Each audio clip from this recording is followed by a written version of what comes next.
Hello friends.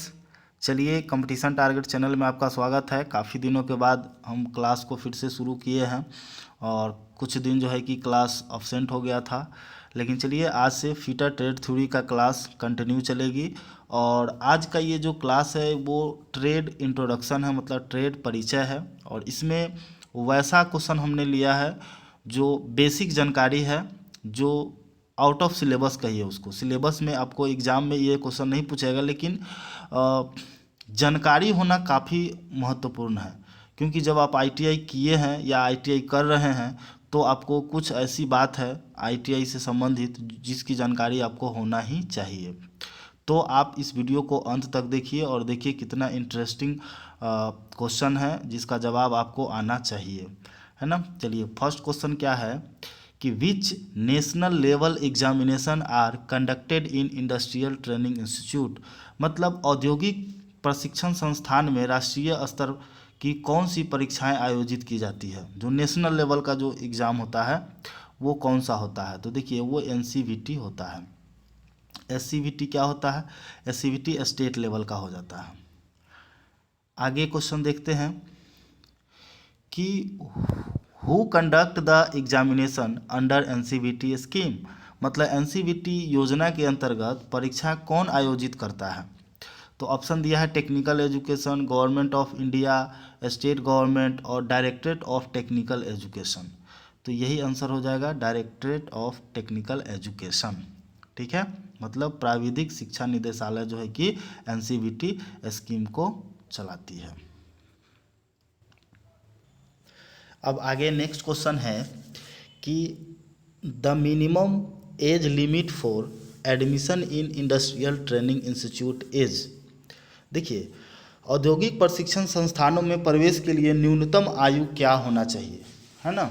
जब हम ITI में एडमिशन लेते हैं उस समय मेरा सबसे कम से कम एज कितना होना चाहिए ताकि एडमिशन आईटीआई में हो सके।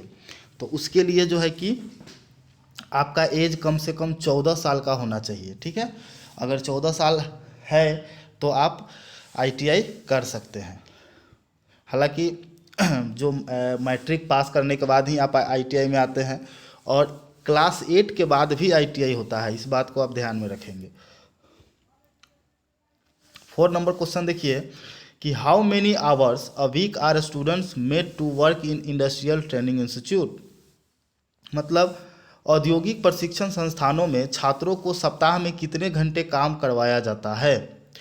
तो छात्रों को जो प्रैक्टिकल या जॉब बनवाया जाता है वो आपको 42 घंटा सप्ताह में वो काम करवाया जाता है ना। जब आप आईटीआई में जाते हैं तो वहाँ पे जो आप प्रैक्टिकल होता है वो कितने घंटे का होता है, तो सप्ताह में 42 घंटा होता है।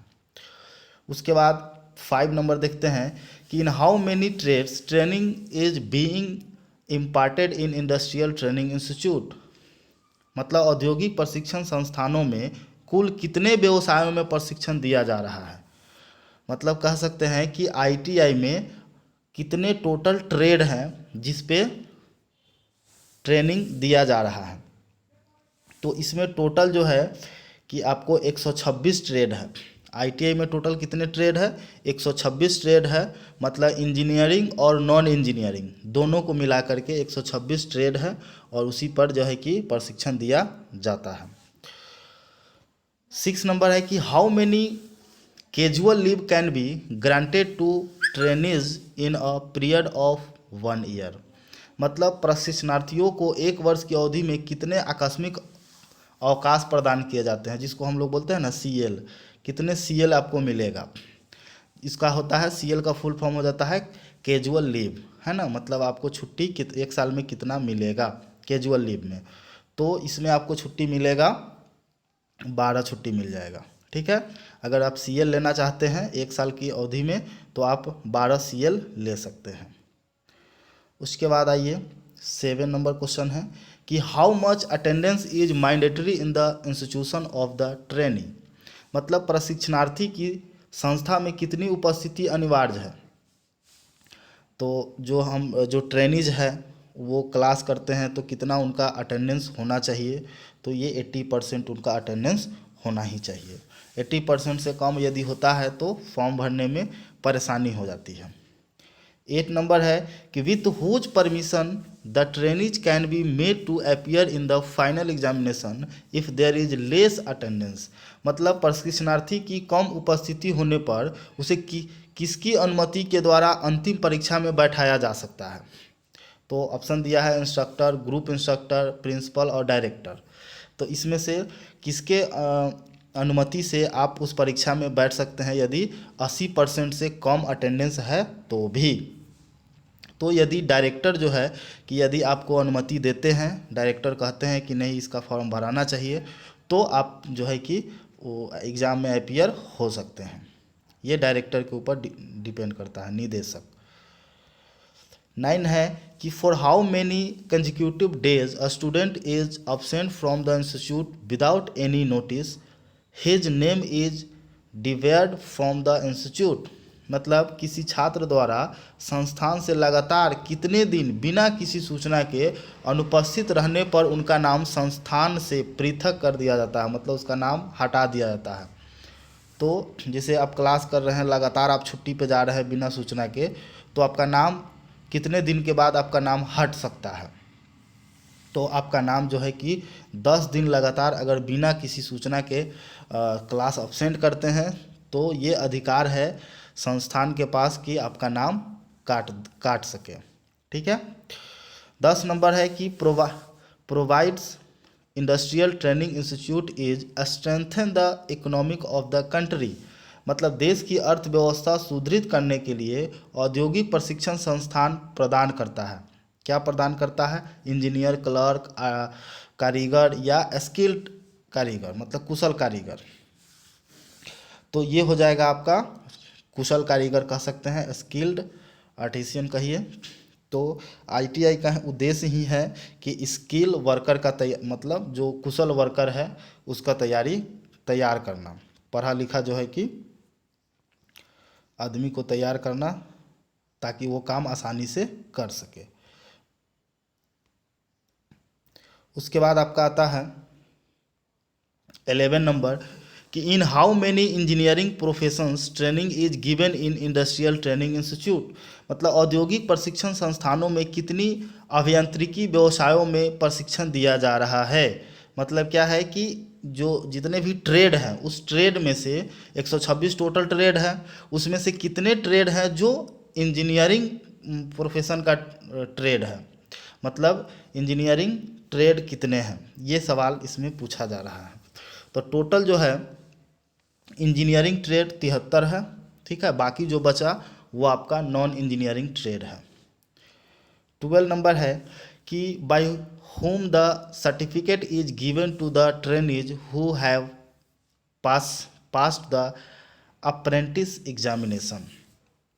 मतलब अप्रेंटिस परीक्षाओं में उत्तीर्ण परीक्षार्थी को प्रमाण पत्र किसके द्वारा प्रदान किया जाता है। ठीक है, तो ये जो है कि आपको गवर्नमेंट ऑफ इंडिया के द्वारा जो है कि दिया जाता है, भारत सरकार के द्वारा अप्रेंटिसशिप सर्टिफिकेट जो है कि प्रोवाइड कराई जाती है। 13 नंबर देखिए कि how many medical leave are sanctioned to the trainees in a period of 1 year. मतलब 1 साल की अवधि में कितने आपका मेडिकल लीव मतलब चिकित्सा अवकाश कितना आप ले सकते हैं। तो चिकित्सा अवकाश लेने के लिए आपको कम से कम 15 ले सकते हैं। 15 जो है कि आपको छुट्टी, मेडिकल लगाइएगा तो 15 दिन का छुट्टी आपको मिल जाएगा। 14 नंबर है कि which examination is conducted at the state level in industrial training institute. मतलब औद्योगिक प्रशिक्षण संस्थानों में राज्य स्तर पर कौन सी परीक्षा आयोजित कराई जाती है। स्टेट लेवल का कौन सा कराया जाता है, तो सभी आदमी जानते हैं कि SCVT होता है। ठीक है, state council for vocational training, SCVT हो गया। उसके बाद आपका आता है 15 नंबर और ये लास्ट क्वेश्चन है, can a student studying in the institute take part in NCC। क्या संस्थान में अध्ययनरत छात्र NCC में भाग ले सकता है, तो बिल्कुल ले सकता है, क्यों नहीं लेगा भाई। जो ITI कर रहे हैं वे NCC में भी पार्टिसिपेट कर सकते हैं, वो NCC ट्रेनिंग ले सकते हैं। ठीक है, अब देखिए इसको क्यों रखा गया, क्योंकि देखिए बहुत सारे डिफेंस सेक्टर है जिसमें ITI का जो है कि डिमांड रहता है, ITI वाले उसमें जाते हैं एज ए टेक्नीशियन, ठीक है ना। तो अगर NCC आपका है तो आपका प्लस पॉइंट बन जाता है कि आप उसमें जा सकते हैं। तो इसलिए यहाँ पे NCC अनिवार्य है, कंपलसरी है। आप कर सकते हैं, नहीं भी कर सकते, कोई दिक्कत नहीं है, लेकिन अगर आप चाहते हैं तो NCC भी कर सकते हैं। तो चलिए दोस्त, आज इतना ही। 15 क्वेश्चन हमने आज लाया था इंट्रोडक्शन क्लास में, और कल से जो है कि आपका चैप्टर शुरू करेंगे, ठीक है। तो आप यदि चैनल पे नए हैं तो सब्सक्राइब ज़रूर कर लीजिएगा। और जितने भी पहले से जो स्टूडेंट क्लास कर रहे थे या ज्वाइन थे, उनको क्लास नहीं मिल रहा था, तो उनके लिए सॉरी, अब कंटिन्यू क्लास आपको मिलेगी, और नोटिफिकेशन को ऑन कर लीजिएगा और क्लास को ज्वाइन कीजिएगा। सो थैंक यू, कल मिलते हैं फिर इसी टाइम। Bye bye.